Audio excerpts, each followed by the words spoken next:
Nous allons nous engager dans une randonnée de 5,4 km pour découvrir le Marais Vernier.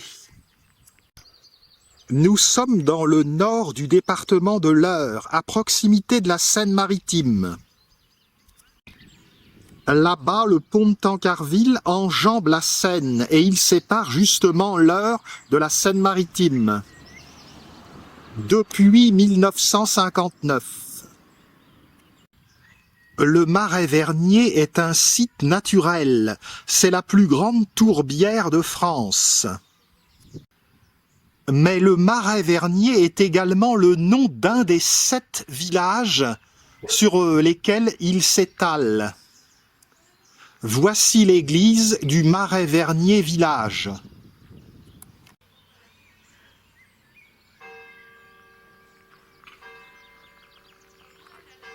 La mairie du Marais Vernier village. Au printemps, suivre cette départementale tout du long du Marais permet de voir de nombreuses chaumières extrêmement fleuries. Nous sommes en effet sur la route des Chaumières, dans le parc naturel régional des Boucles de la Seine normande.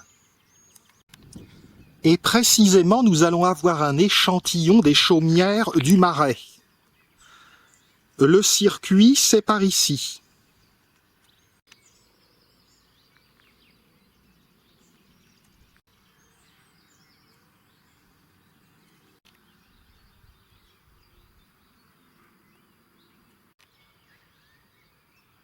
Un de ces petits coins de France peu connus que je mets en valeur. Pour ceux qui ne savent pas, regardez, nous sommes à proximité d'une chaumière et sur le fait, nous voyons des iris. Cela se pratique beaucoup dans la région.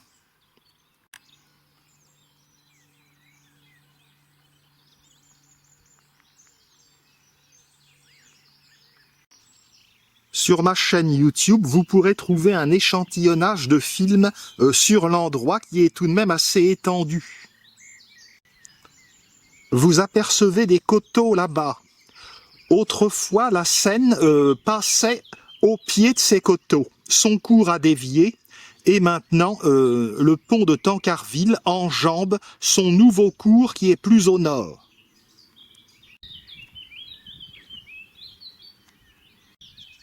À gauche. Deuxième quinzaine de mai. L'une de mes périodes de l'année préférées.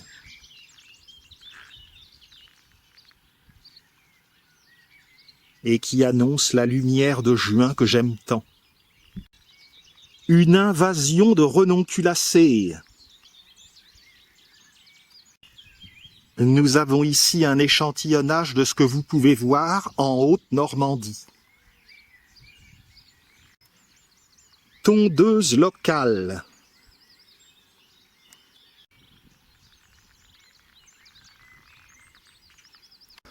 L'itinéraire a un tracé grossièrement rectangulaire.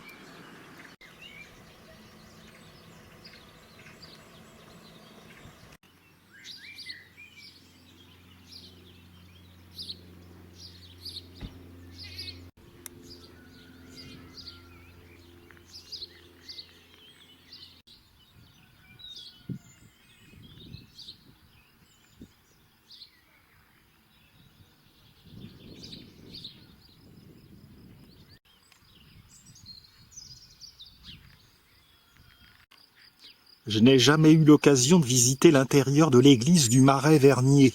Souvent, les églises de village sont fermées. De quoi faire quelques bols de soupe d'ortie.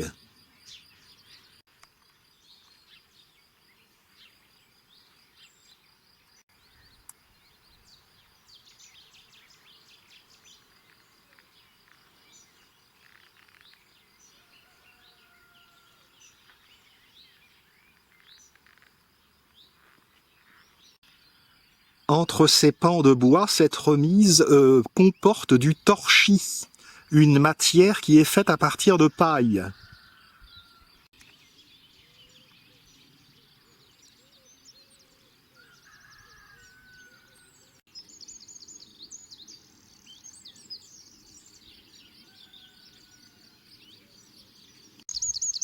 La commune de Marais-Vernier est blottie contre le coteau.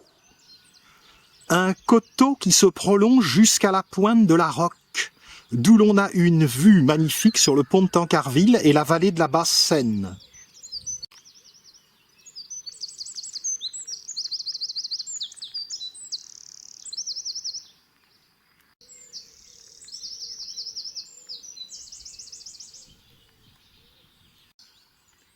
Les tropiques en Normandie.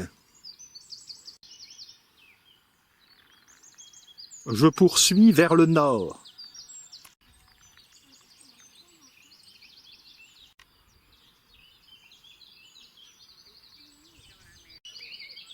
Je songe au film Un pont entre deux rives, avec Carole Bouquet et Gérard Depardieu, qui précisément parle du pont de Tancarville.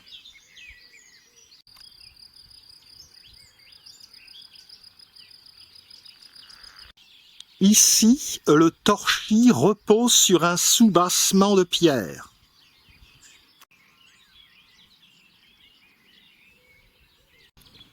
Nous progressons en direction de la digue des Hollandais dont je vous dirai un mot tout à l'heure.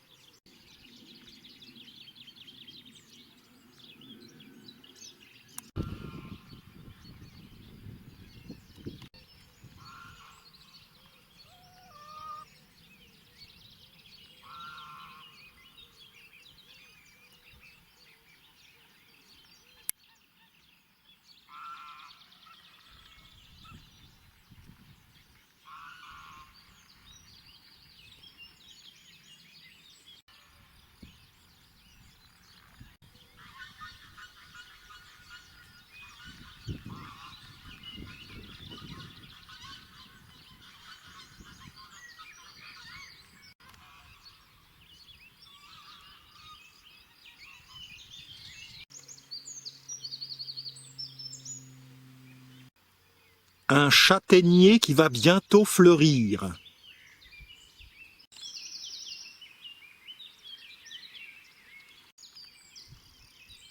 Au Marais-Vernier, il y a un manoir que nous n'allons pas tarder à apercevoir.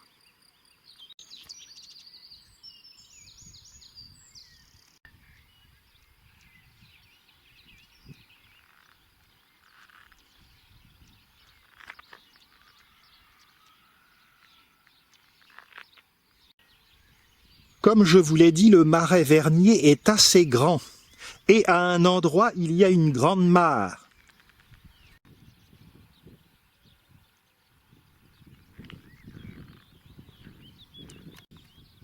Voici le colombier du château. C'était un privilège de la noblesse autrefois d'en avoir un. Jeanne Masse était en rouge et noir, et moi je suis en vert et jaune.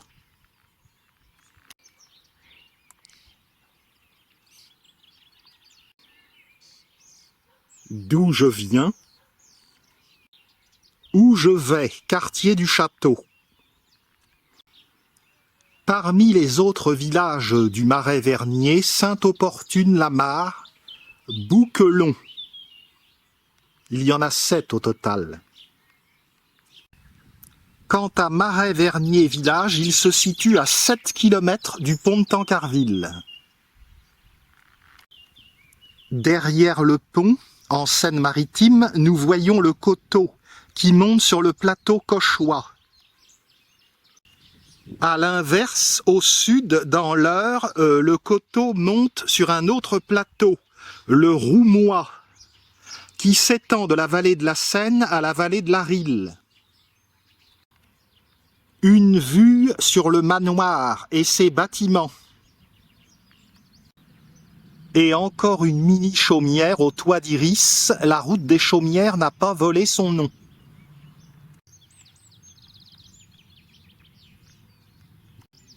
Dans le parc naturel régional des Boucles de la Seine normande, il y a une autre route touristique qui mérite vraiment un détour. C'est la route des fruits.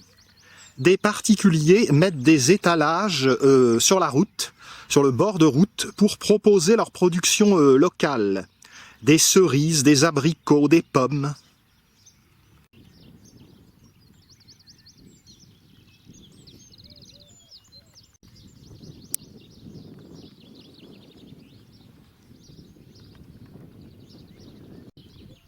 Et puis, il y a aussi la route des abbayes, mais qui déborde du parc naturel régional.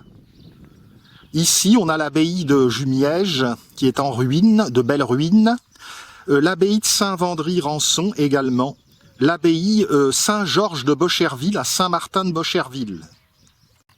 Mais dans la région, on ne mégote pas. On a l'abbaye de Fécamp, celle de Montivilliers, celle de Gruchet-le-Valas, Mortemer, Fontaine-Guérard, Le Bec et Loin.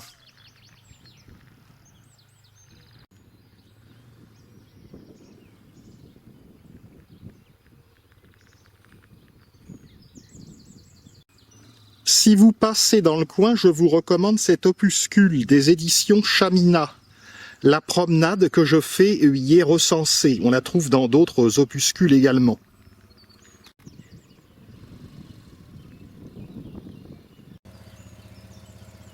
Pas une chaumière, mais on appréciera le pan de bois malgré tout. Un bouquet d'arômes.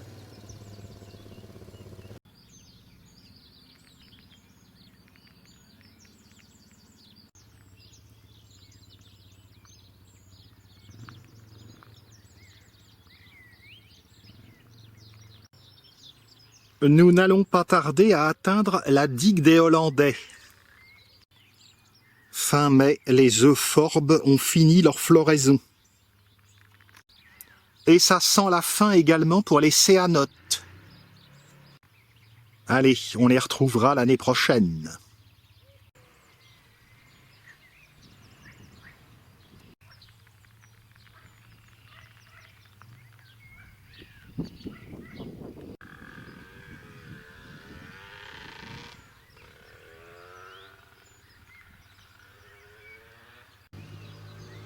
Le colombier.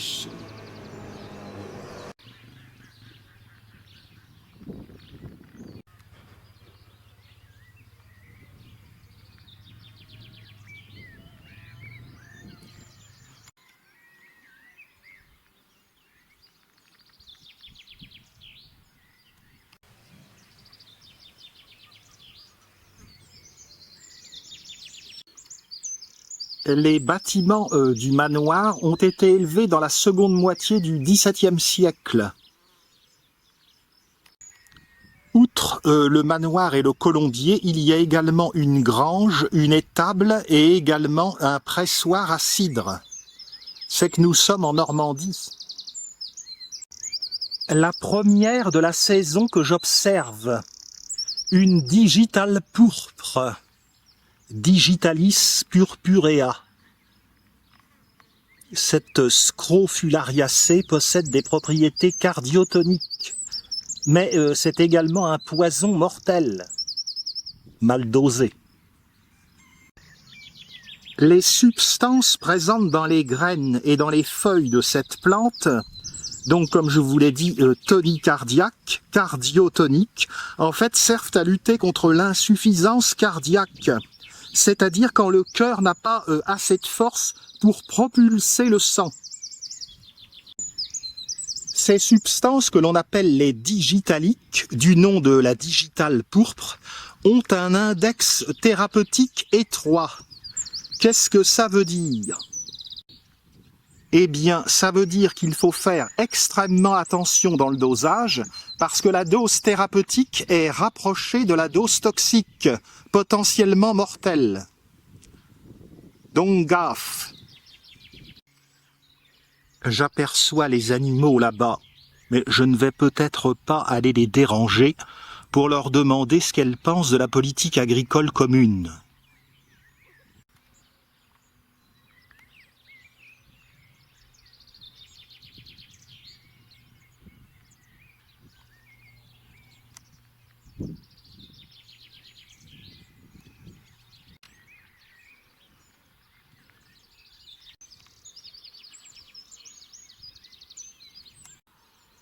petite astuce, si vous passez dans le coin et que vous avez envie de faire cette promenade, venez le matin, non seulement parce qu'il fait plus frais, mais également parce que le soleil se trouve à l'est et qu'il éclaire bien le coteau du Marais Vernier qui est à l'ouest. Le manoir. Il semblerait qu'avant le XVIIe siècle, il y ait eu ici un château médiéval.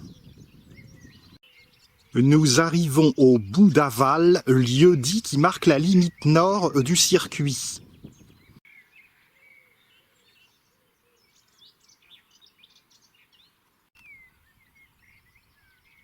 J'aurais pu proposer mes services, mais en plein soleil, ça ne serait pas très recommandé.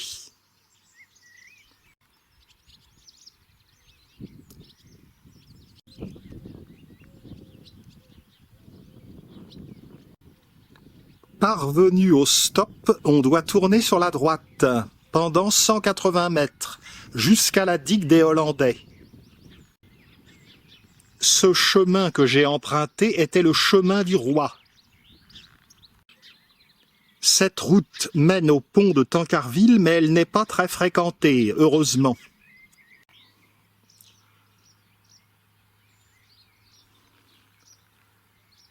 Voilà une preuve. Des fois que vous me soupçonniez d'avoir abusé du cidre, je ne vous ai pas raconté des salades. Et non, c'est pas fini. Voici le Marais Vernier site. Carrefour, à droite vers le pont de Tancarville, à gauche la digue des Hollandais que nous allons emprunter. L'intérêt de tout ceci, c'est qu'avec le recul, on a de très belles vues sur le coteau. C'est par ici.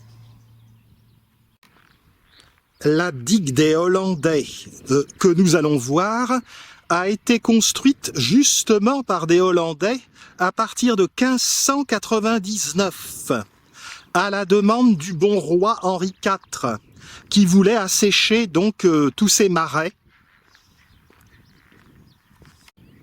Et donc, je vous ai dit que dans des temps reculés, la Seine coulait le long de ce coteau, donc au sud, alors que maintenant elle coule au nord.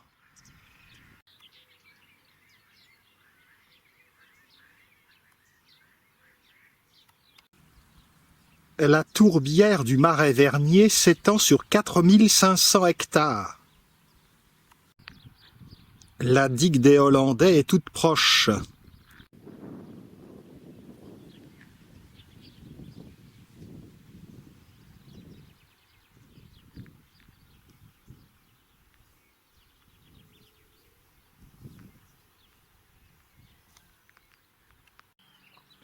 Le sureau en fleurs dégage une bonne odeur.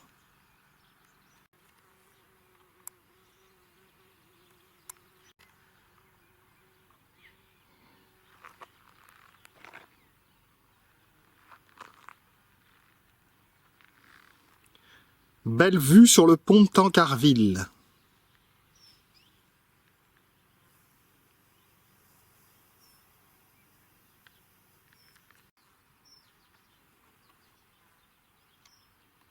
« 22 mai, c'est bon.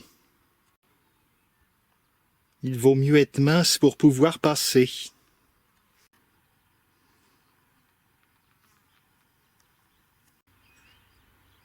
Je suis sur une très légère petite butte, et c'est donc bien la digue des Hollandais.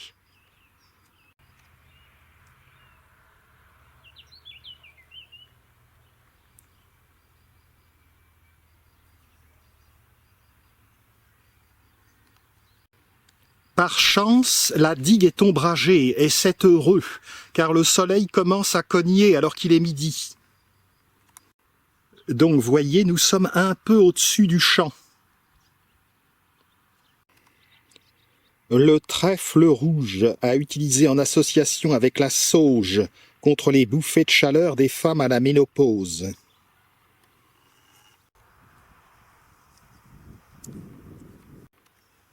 Les cheminées d'usine là-bas sont les installations pétrolières de Port-Jérôme, à Notre-Dame de Gravenchon. C'est en Seine-Maritime. En hiver, dans la nuit, les torchères de ces installations pétrolières sont assez impressionnantes.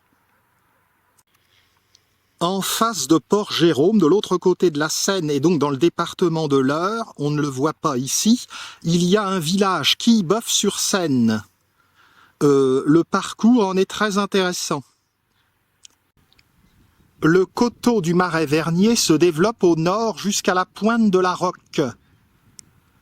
Sur l'autre face, il y a un mini-phare. Et c'est de ce point, à Saint-Sanson-de-la-Roque, que l'on peut voir donc la vallée de la Basse-Seine, le pont de Normandie à l'ouest, le pont de Tancarville à l'est.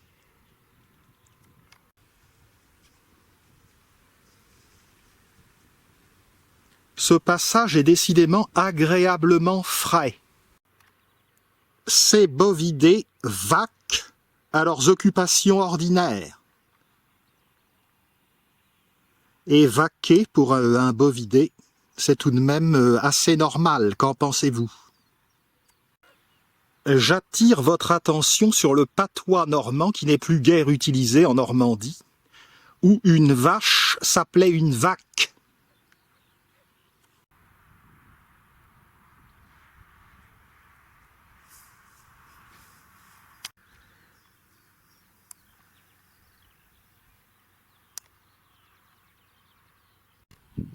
Manifestement, Panoramix n'a pas eu le temps de passer et il a laissé cette plante vampire.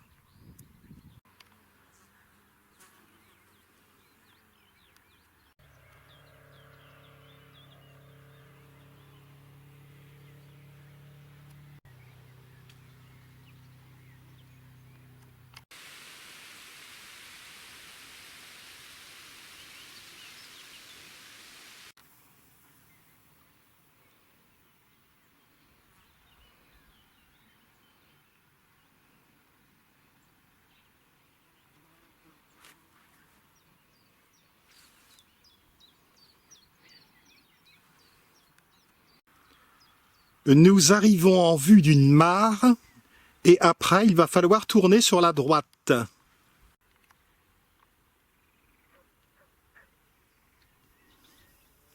L'endroit marque le lieu dit les Faudrilles.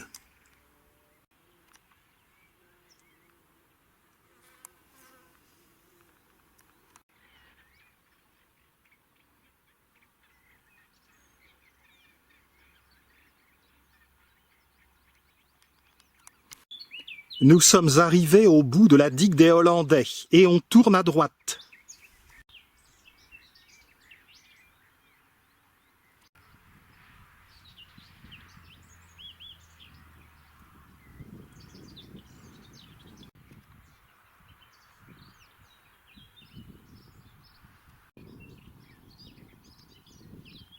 La suite, c'est par ici. Nous allons arriver à un canal de drainage. Regardez, une vache dominante. Il faut qu'elle fasse la fière. Elle est montée sur une butte.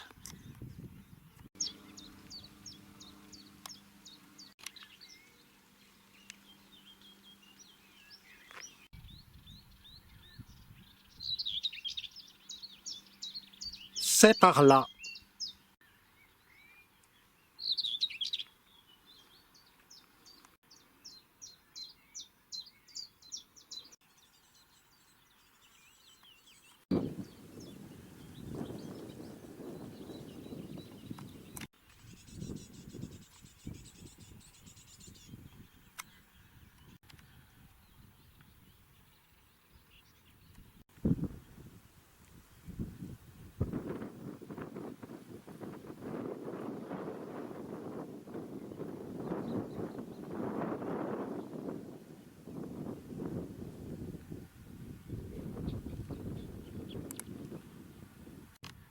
Nous suivons un petit canal de drainage, je l'ai dit, mais il est peu visible.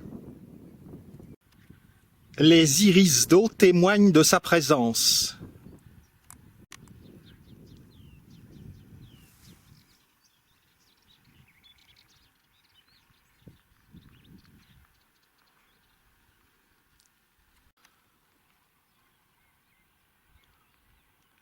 Je suis repéré.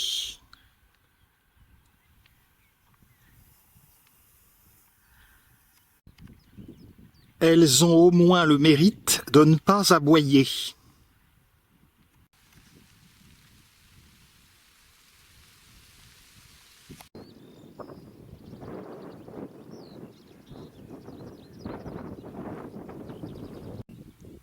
Le chemin est parsemé d'engrais naturels.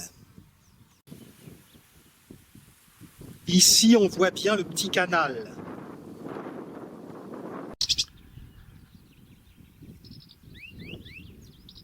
J'ai vu des rongeurs, des gros ragondins. Ils étaient là, je les ai vus de loin. Ils se sont caparatés. Ils se sont dit, pourvu qu'ils ne veuillent pas faire du pâté de ragondin, comme en Vendée.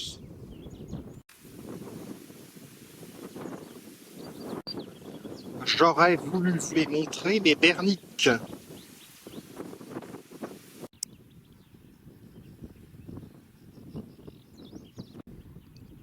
Qu'aurais-je pu leur dire? Je ne sais pas parler le ragondin. Un peu plus loin, dans le coteau, on peut monter à une certaine hauteur d'où on a un panorama sur le marais. Cette partie du marais Vernier est complètement asséchée, mais ce n'est pas le cas partout.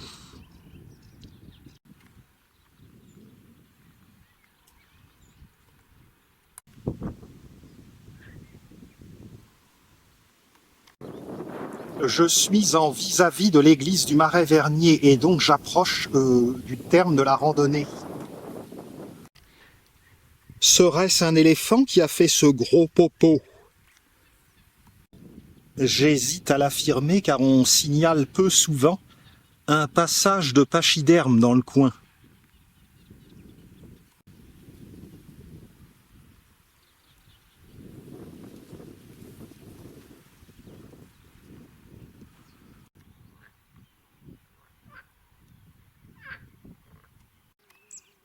Un passage particulièrement boueux.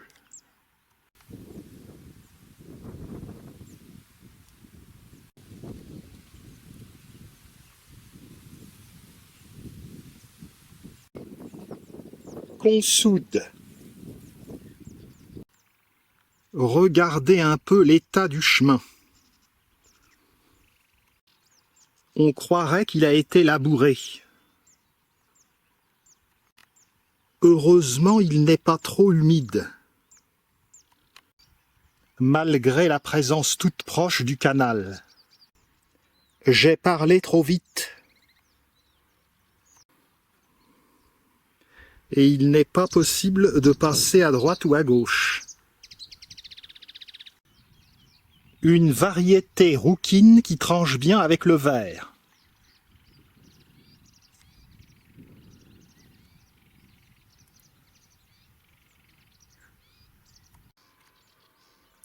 Il y a des ragondins par là, j'en vois.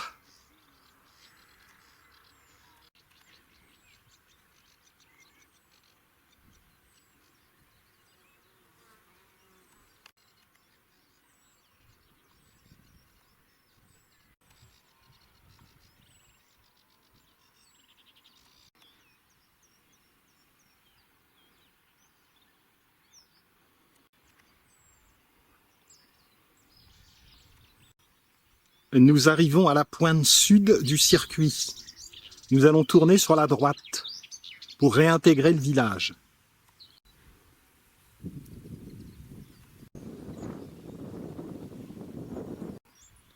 Ça serait bien que la passerelle ne s'écroule pas.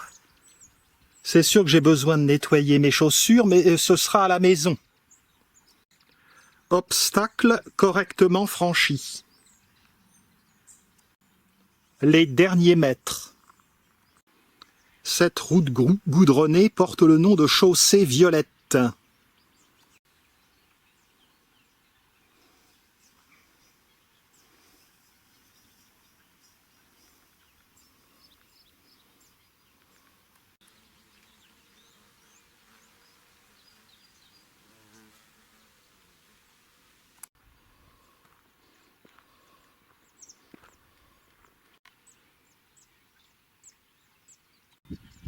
Ce n'est pas la sécheresse en Normandie.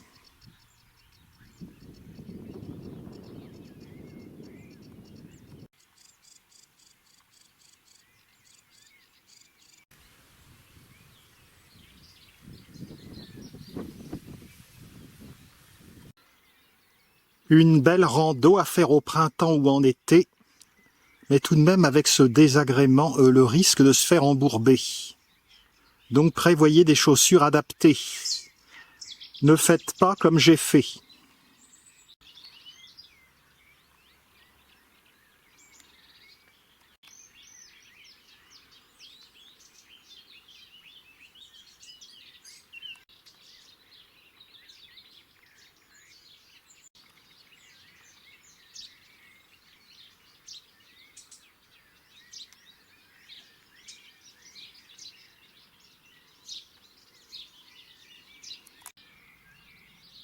Barrière fermée, mais il y a un passage, cependant avec des orties. J'ai échappé aux piqûres.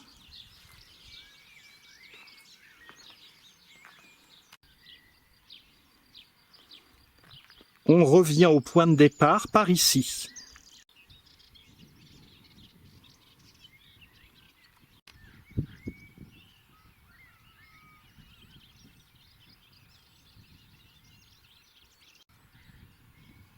Les derniers mètres.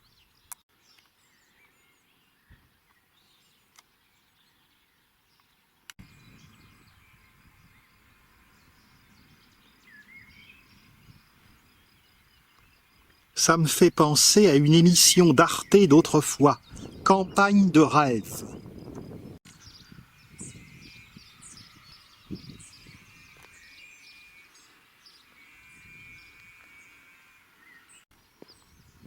Nous allons tourner sur la gauche pour retrouver le parking.